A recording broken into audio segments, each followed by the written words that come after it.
అమిత్ షా ధాటికి ఛత్తీస్గఢ్, జార్ఖండ్, మధ్యప్రదేశ్, మహారాష్ట్ర, తెలంగాణ ఈ రాష్ట్రాలన్నింటిలో ఉన్నటువంటి నక్సలైట్లు లొంగిపోతున్నారు.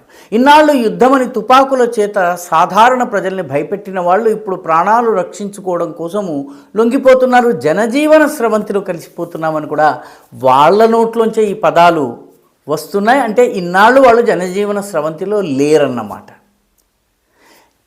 మినిస్ట్రీ ఆఫ్ హోమ్ అఫైర్స్, మన హోం మంత్రిత్వ శాఖ కథనాల ప్రకారము ఈ సంవత్సరం ఇప్పటి వరకు 2167 మంది ఉగ్రవాదులు, నక్సల్ ఉగ్రవాదులు ఎవరైతే ఉన్నారో వాళ్ళు సరెండర్ అయ్యారు, ఆయుధాలు వదిలేసి లొంగిపోయారు. 2019లో 440 మంది, 2020లో 475 మంది, 2021లో 734 మంది, 2022లో 376 మంది, గత సంవత్సరం 2024లో 881 మంది సరెండర్ అయితే ఈ సంవత్సరము డిసెంబర్ ఇంకా పూర్తి కాకుండానే రికార్డు స్థాయిలో సరెండర్లు అవుతున్నారు. 2167 మంది సరెండర్ అయ్యారు ఇప్పటి వరకు.